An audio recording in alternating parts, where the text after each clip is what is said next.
Sebelum video dimulai, bagi yang mau traktir admin, bisa cek di deskripsi ya. Terima kasih traktirannya. Bocah angon adalah sebutan untuk seorang anak muda yang digambarkan sebagai gembala yang menggembalakan ranting dan daun kering yang merupakan analogi untuk pena dan kertas. Bocah angon dianggap sebagai sosok yang akan menjelajah dan mengumpulkan sejarah umat manusia dari zaman ke zaman. Banyak orang percaya bahwa bocah angon adalah sosok yang sama dengan Ratu Adil, Satrio Piningit, Maitreya Al-Mahdi, dan lain sebagainya yang akan muncul di akhir zaman untuk membawa keadilan dan kedamaian. Namun identitas dan waktu kemunculan bocah angon ini masih menjadi misteri yang belum terungkap sampai dengan saat ini. Prabu Siliwangi, salah satu raja Sunda yang terkenal, pernah memberikan pesan tentang bocah angon dalam wangsitnya. Naskah Uji Awangsit dari Prabu Siliwangi ini konon adalah pesan terakhir kepada pengikut setia beliau. Walaupun mungkin kita tidak tahu sumber tepatnya sejak kapan wangsit ini disebar, tapi pesan ini cukup mendalam dan penuh makna. Pesan ini seperti sebuah prediksi dari masa lalu untuk masa yang akan datang. Pesan ini juga berisi saloka atau sebuah simbol ataupun peribahasa yang memang perlu kita pahami dan kaji lebih dalam untuk menerjemahkan isi wangsit tersebut. Dan semua itu tak lepas dari jiwa kepemimpinan beliau yang bijaksana dan penuh karismatik. Berikut coba kita cermati isi naskah asli Uga Wangsit Prabu Siliwangi yang sudah diterjemahkan secara bebas dalam bahasa Indonesia. Semoga pesan-pesan beliau bisa menjadi penyemangat dan pemahaman akan nilai-nilai jiwa yang terkandung di dalamnya dan dijadikan cermin oleh bangsa Indonesia dan mampu membangkitkan kejayaan Nusantara serta menjadi mercusuar dunia. Berikut isi Uga Wangsit Siliwangi. Prabu Siliwangi berpesan pada warga Pajajaran yang ikut mundur pada waktu beliau sebelum menghilang. Perjalanan kita hanya sampai di sini hari ini. Walaupun kalian semua setia padaku, tapi aku tidak boleh membawa kalian dalam masalah ini. Membuat kalian susah, ikut merasakan miskin dan lapar. Kalian boleh memilih untuk hidup ke depan nanti, agar besok lusa kalian hidup senang, kaya raya dan bisa mendirikan lagi Pajajaran.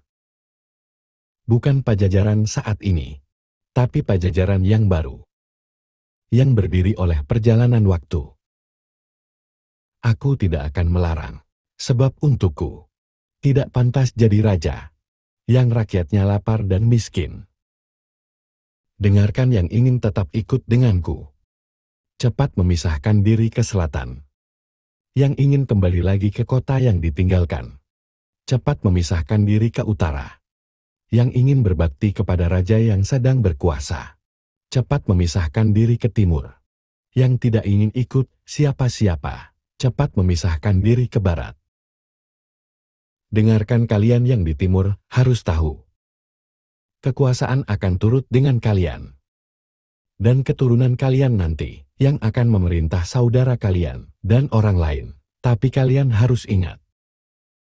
Nanti mereka akan memerintah dengan semena-mena. Akan ada pembalasan untuk semua itu.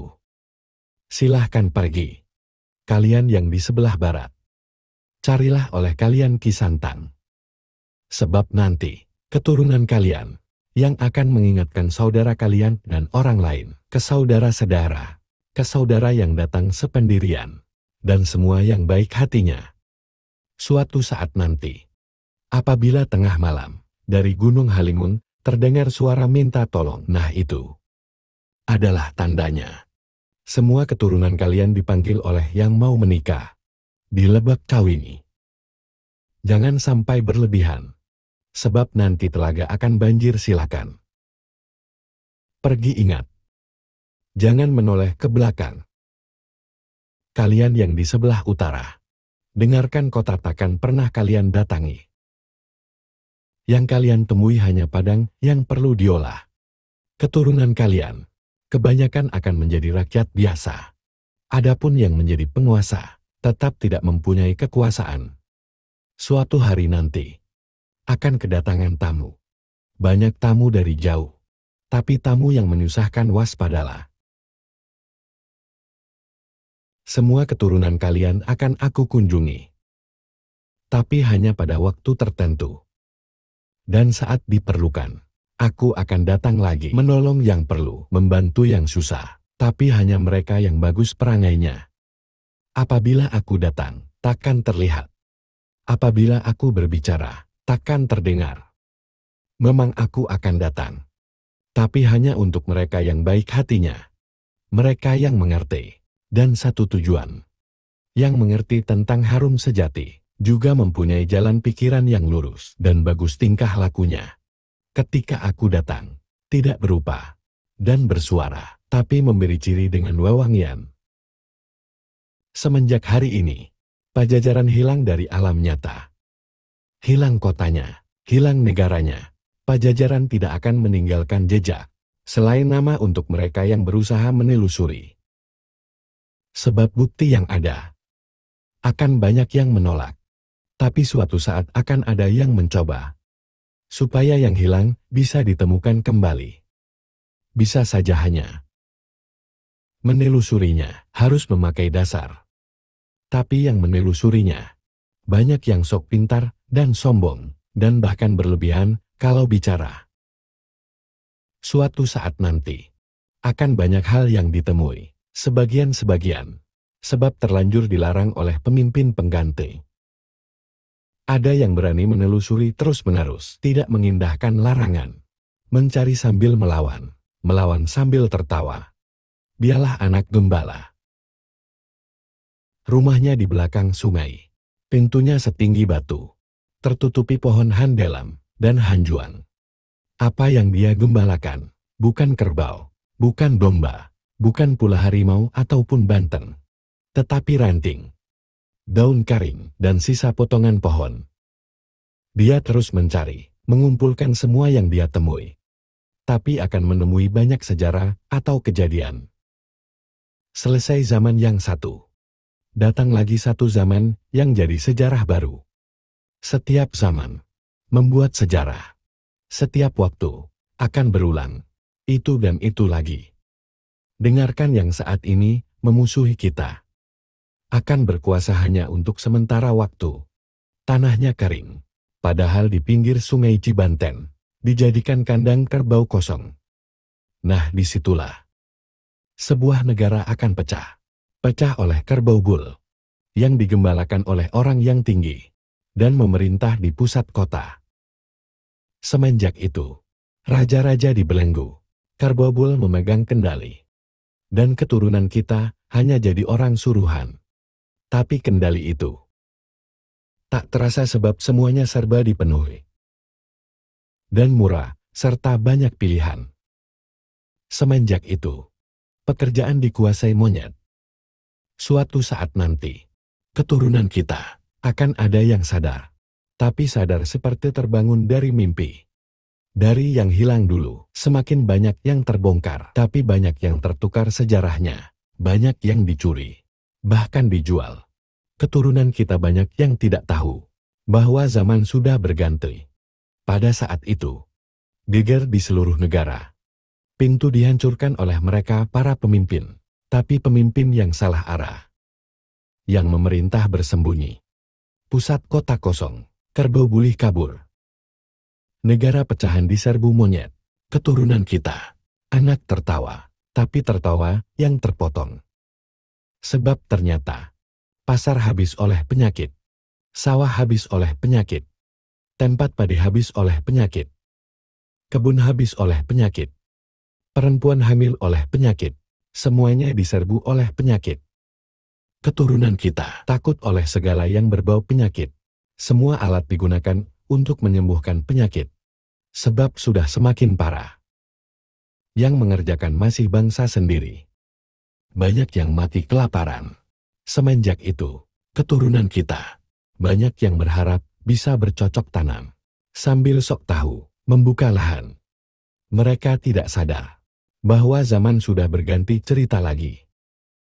Lalu, sayup-sayup dari ujung laut utara terdengar gemuruh.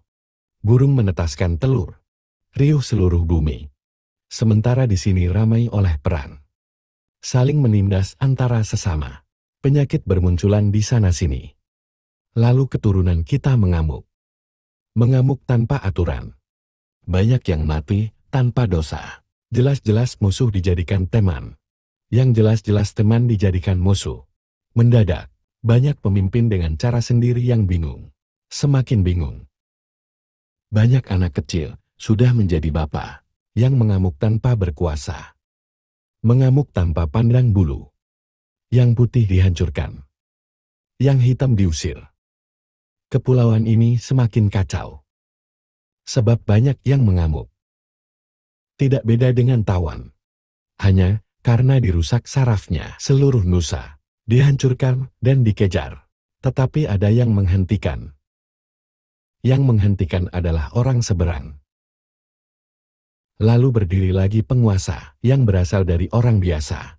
Tapi memang keturunan penguasa dahulu kala. Dan ibunya adalah seorang putri Pulau Dewata.